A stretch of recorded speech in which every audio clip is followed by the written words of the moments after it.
to tell you before we're going to talk Oral Roberts and Duke in just a second, and we all have strong opinions. But Brent Musburger, I'm exhausted with Aaron Rodgers.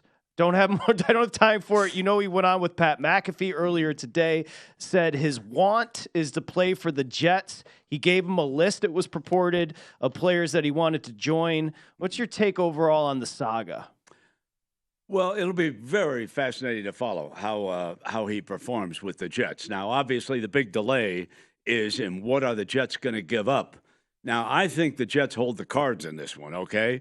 Because Rodgers says he doesn't want to play for the Packers. And the Packers have indicated they don't want him to be their quarterback, okay? So obviously it's going to be at least one number one draft choice. And then if I was the Jets, I would say, look, if you want a second one, it depends on him, what he does for us this year, and will he come back next year, okay? Remember Matthew Stafford, okay? He brought the Lions 2 number ones, plus that's right, Jared Goff as starting quarterback. So you start from that. But I don't think the Jets have to give up that much in the package. But I will tell you, Patrick, it's going to be fascinating because if one thing is oil and water, it's Aaron Rodgers and the New York press, okay? Yep. Oh, baby. Stay tuned for the back cover of the New York Post. It'll be something this year. I love that point you made about that. That's a great point. I called him a chaos agent. He's an agent of chaos. That's what he does. There's always drama that comes along with him. Oh, he's a drama he's queen. 39. Oh, no. He's a diva. Now, mostly the divas are wide receivers and defensive backs. Quarterbacks are pretty solid citizens. Not our guy, Aaron, okay? He's into his own little universe. But he's more talented than any quarterback the Jets have got, and probably more talent. I want to be careful because Tua looked pretty good at times when he's healthy. He's probably the most talented quarterback in the AFC East.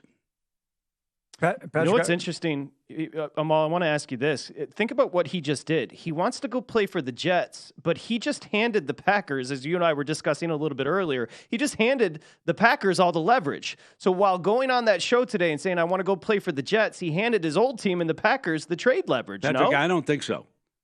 Honestly, I interrupted him all. I honestly don't think so because the Packers don't want him, okay? Now stay tuned.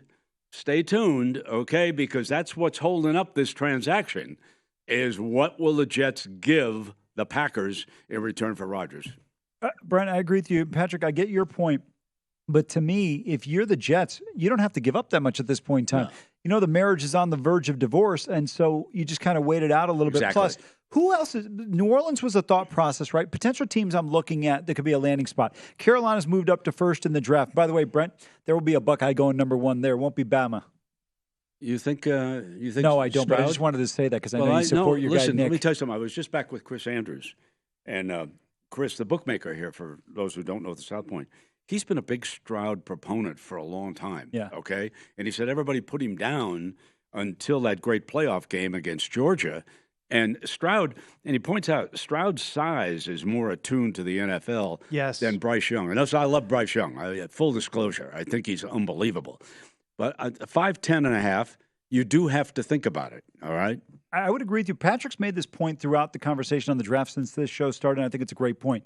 If Bryce Young is 6'3", he's a generational quarterback. Absolutely.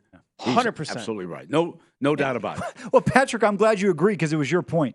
No, well, by the way, but to your point about the volatility, both of you go to one book, Stroud's your odds-on favorite to go 1 overall. You go to another book, it's Richardson. You go to another book, it's Bryce Young. The betting market's all over the place on that number 1 overall pick. Let me blow the whistle on Richardson. Thank you. Okay, let me just please blow it loudly and clearly. He has no business going to the NFL right now. All right, I remind every organization, pay attention to the Brock Purdy story, okay? He rose out of nowhere, all right, Mr. Irrelevant, and led the 49ers into the playoffs, okay? For 4 straight years, he took every snap of Iowa State. That's experience. That's what Richardson needs. Richardson's a great athlete. I got no argument with that. But great athletes don't always make the best quarterbacks. Those of you who are old enough to remember, we had Bobby Douglas in Chicago. You know what I'm saying? Okay. Wait, so what you're saying, an underdog story, almost like a newspaperman that went on to become one of the great broadcasters of all time, like that Musburger? Is that what you're telling me? Luck be a lady tonight, Patrick. Now let me drive this show, Musburger. Just Okay, take I'm it easy, sorry. because I'm going to throw something at both of you. No, I'm going to throw something at both of you. I am the Godfather. You know what I mean? Just take it easy. over there. Hey, don't whack him, please. Okay, so here's one. How about this, Brent? The Bucs in them all. The Bucs have found Tom Brady's replacement. Yeah. It's a former #1 overall pick. The Baker Mayfield, a 1-year deal with the Bucs. Yeah. I applaud that. If the Raiders didn't get Garoppolo, I would have actually voted for Mayfield, #2, behind him as a veteran to put in there. I know he struggled. And I know his ego gets in the way every now and again, but then you put a youngster in behind him, and you go from there. And no, I didn't think it was the worst move, Patrick, to sign Baker. Listen, did you see the Thursday night game? Rams. Oh, he versus played well the with the Raiders? Rams. You guys both agree. Yeah. Mayfield played well with the Rams. Yes, he did. Stepped off the airplane and got it done. We'll see. Who's the new play caller in Tampa? Did they hire somebody? I don't even know. I know they got rid of. They did. I believe they hired an assistant from Seattle. Dustin, you can fact check me on that. It's a name that we don't know. Obviously, Kyle Trask is there, Amal Shaw, but okay, I don't necessarily know that name. You guys can help me with it. But Kyle Trask is there. This is a rebuilding situation for Tampa. They take a 1-year flyer on Mayfield. Yeah, I don't think it's a bad move at all. At $8.5 million, I mean, when you look at the quarterback market and the price they're paying, Brent, I think this is a pretty good move. And, listen, credit to him. He's kind of swallowed his pride a little bit. He's ready to go. I give you a ton of credit. For 3 years, you had to deal with me and my ego. So, obviously people, they adjust. Your ego? Is that what I was dealing with? That Buckeye. was. Come on, my man. Now it's been transferred to me, unfortunately, or Hey, fortunately. let me tell you something. I am the Karl Malone of this place. I get to run with Magic Johnson and John Stockton. All I got to do is show up and just be at the basket and catch the ball and lay it in. I got a pretty good life set up here thanks to you two guys. Good play, that Johnny Stockton. You two guys are unbelievable to work with. What was your take, Mr. Musburger, on what the Raiders did? Of course, I love what they did. Former voice of the Raiders. They move away from Carr. Before you answer, were you surprised with the Carr move? What we're hearing is potentially some personality clashes with McDaniels and Carr. Does that surprise you if I posit that to you? No, because McDaniels had problems with Jay Cutler in Denver when he took that job, and they had to move on from that. So I applaud the moves they've made here the last 48 hours or so, which includes the Garoppolo signing. But now McDaniels is under the gun. We are now about to learn, can this man be a head coach, okay? He's got everybody he wants, former quarterback, former receiver in Myers, okay? The general manager will beef up the defense in the draft. They'll go from there. With Derek Carr's a very nice young man, but obviously somewhat set in his ways. There were two weaknesses that I watched weekly, okay? Number one, he was not the best quarterback in the red zone. And John Gruden wanted him to be more mobile and take off, which he just somewhat, for whatever reason, refused to do, okay? And he refuses to run the play that the coach gives him. He changes it at the line of scrimmage time after time. And what happens is you get false starts because you get those big butt linemen down there. They can't sit down there for that long, okay? That's my partner, Lincoln Kennedy, taught me that. So, no, I'm not surprised. I wish Derek Carr nothing but the best. He's a quality, class individual. He's in a good spot. Can't play in cold weather. Go to a dome stadium, okay? I thought he made a great decision on going to the New Orleans Saints. So we shall see. But we're about to find out, okay? And I didn't think Josh was the worst coach I watched last year. So let's see what he comes up with, my man. You know what was weird, Amal? You might like this as well. I went to that Thursday night game that Brent Musburger mentioned with the Rams here in Los Angeles. McDaniels, I don't know if you noticed this, Brent. McDaniels literally stood 30 feet away from the team with his sheet. And he was by himself, and he never went over and coached the team. He was just doing his own thing. Funny you mentioned that, because I've made that same observation every game. Every game, okay? Yes. He's far away from everybody. John Gruden was surrounded by everybody, okay? Including the officials that he was cursing out on the sideline. You know what I mean? No, I observed the same thing about McDaniels. And you know where he got that? Watch Belichick. Yep. Watch Belichick on the sideline, okay? During timeouts, occasionally he'll say something, but nobody made dumber moves than Belichick last year. I mean, what was he thinking of with Matt Patricia running his offense? What was he thinking of? And then he comes in here and he throws the game away on that lateral pass when he should have said, take a knee, we're going to overtime, okay? I know he's the king and the GOAT and whatever else you want to call Belichick. He was awful last year, by the way. I think Bill Walsh is, but that's another story. How about moving on from Waller? I got 30 seconds on this. We'll come back with Oral Roberts Duke. Moving on from Waller, Brent. I agree with the move, okay? Remember, McDaniels' offense at New England, you had prototypical tight ends. Even the Gronk could block a little bit. Waller was not a blocker. He was a hybrid. He was more of a slot receiver than he was a tight end. Now, very efficient, and he can flat move when he catches the ball. It'll be interesting to watch him with the Giants. But last year, I was hoping the Raiders would have traded him when the Green Bay Packers came knocking, but they did not. But I agree to move on.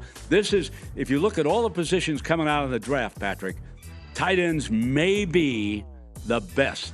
There are a half dozen guys that are going to play, okay? The Raiders can get a great tight end. Into an amazing reunion, probably the first show ever seen here on VSiN years ago. It's My Guys in the Desert as we welcome you back. He's Amal Shaw. He is Brent Musburger, and joining us in studio is Vinny Magliulo from behind the book there at the SouthPoint. Vin, good to see you, my friend. Great to be here. The term putting the band back together has an entirely new meaning. You know, I went to see Chicago the other night at the Venetian, okay? And the trombone player was an original. Oh, I'm going to tell you, he's been around. Put them back together. Hey, thanks. You brought the first to 15 points. Chris Andrews puts this out every year. The sheet is out on. I already see one team I want. Plus two, Colgate, plus 250 against the Longhorns. That Colgate team's got some shooters. They'll get to 15 first. I got to bet that one. Amal, do you see any winners, buddy? No, that's a pretty good one there because I think they're very capable with the way they shoot the basketball. I think that's a really intriguing one. How about Oral Roberts potentially if you want to take a shot, but they're only plus 150. The number you mentioned with Colgate, a little more attractive. Patrick, you talked about it earlier. This team's ability to shoot the three-point shot is incredible. Colgate's the best pure shooting team in the country, the best three-point shooting team in the country. I think Brent, Amal, Chris Andrews and Vinny, might be listening. He'll change the price. Be careful, Patrick.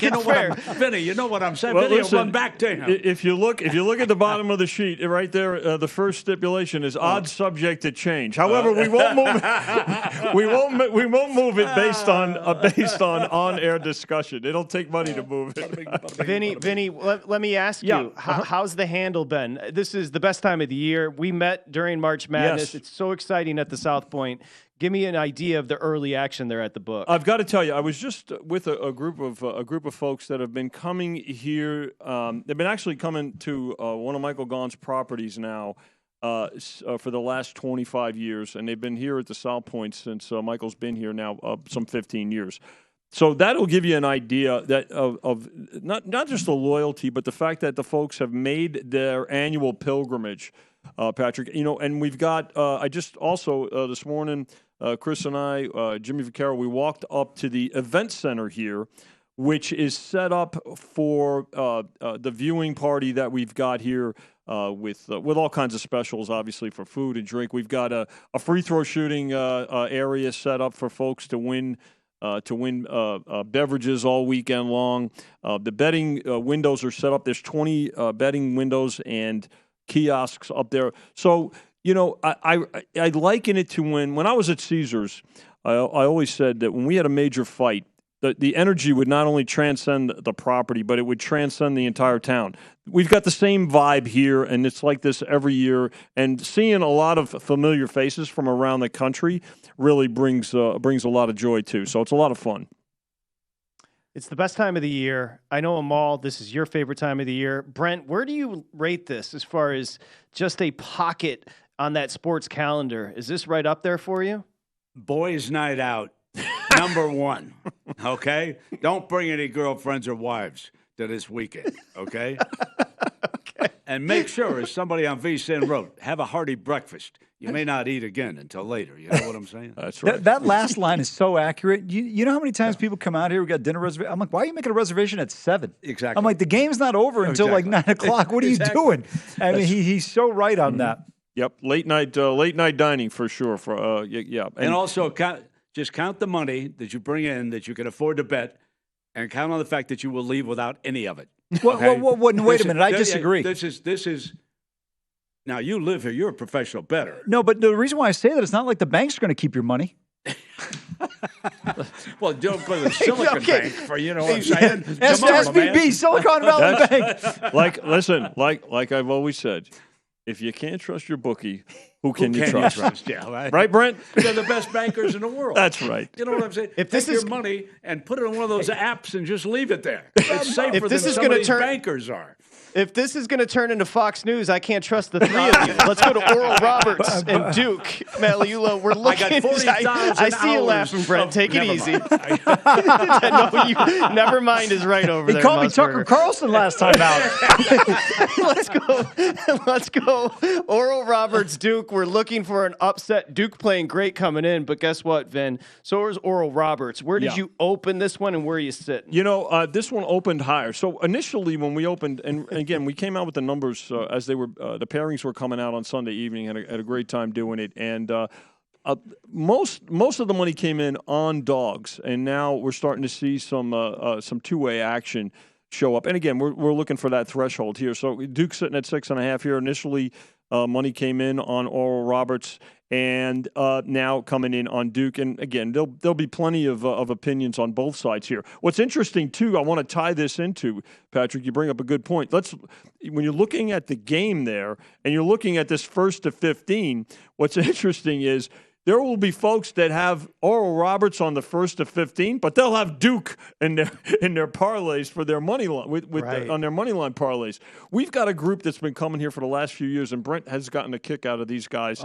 the last few years. I think they're from Texas or Oklahoma, and they meet every year. And this is what they do. They'll bet the games, but they are not only so involved in terms of these 1st to 15, they're the most entertaining group that you can imagine, and we enjoyed seeing them. It's a lot of fun. As a former proud resident of the great state of Texas, Vinny, you got to get that right. You can't just put those together, Oklahoma or Texas. It's like, come on, man. God bless Texas. Thank you. Amon, these are all my people. Fair enough. I'm running for president. I'm not running for Senate. Hey, I'm just saying, depending on what side of the Red River you're on, Brent. Chrissy told me in the back, he said, last year, Brent, on the 1st to 15, he said, we got skunked. He said, we lost thousands, but we got it all back before they hit the exits. They'll use it. It's instant gratification. Patrick, you'll love this. You got to remember that this is done, before halftime. So the folks, they'll do is they'll cash these. Sure. They won't even have to wait for their first halves to be done, and then they get involved in the second half. So it's really, listen, again, I go back to the economy comparison. We will stimulate the economy and keep the churn going. Trust me. All right, now I've got to fill out this Thursday parlay card with $10,000 to the winner. Patrick, should I take Oral Roberts or Duke just to win? No spread.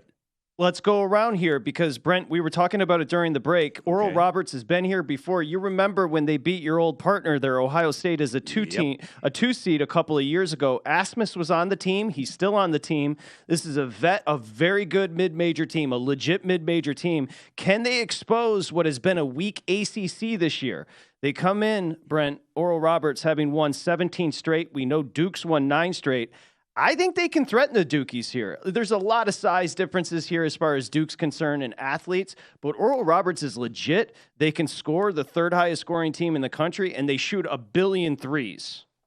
I would agree with you, Patrick. They're very dangerous. You mentioned Asmus in terms of him averaging 22 points a game. But remember one thing, guys. We talked about the size with Filipowski there in the center, at the forward position for Duke. To me, when you look at the fact that Connor Vanover, the transfer guys from Arkansas, 7'5". So you're not going to have necessarily the height advantage you would have in most situations for the Dukies here. And Patrick, you talked about it, this team's ability to score the basketball. And remember one other thing, as the game continues to progress and the tighter it gets, it becomes a little bit tighter for the team that's the favorite. This game being played in Orlando, so it'll probably be a pro or a Duke crowd. Mm-hmm. But the neutral observers who are there, as the game continues to get tighter and tighter, Brent, they will be pulling for ORU. Wait a minute. there's one fan that will not be pulling, and that's God. I'm going with Oral Roberts. You know what I'm saying? I got a solution, Brent. I know it's, you're going to kind of go, I can tell you're going back and forth. Fill out 2 cards. So hold on a second. I've never done this card. And I never thought about that. Okay, Vinny. Vinny, you're under the gun. San Diego State and Charleston. Who do you like?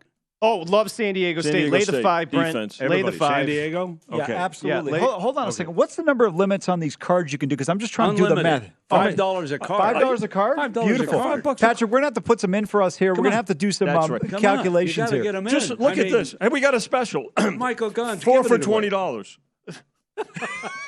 I always play the Somehow- bowl special that he puts out, too. I don't think I've ever cleared the first 5 games. Somehow, in one segment, Brent Musburger has eliminated wives and girlfriends. He's talked about God and the banking crisis, all within 10 minutes. And who when said we that- come back, who said I'll this is either not have Fox a job News? or I won't have a job. That's right. And it will be Brent Musburger's fault. Go to vsin.com. Can't get this on any other network. Yeah, baby. Go to vsin.com/subscribe to become a VSiN Pro subscriber today.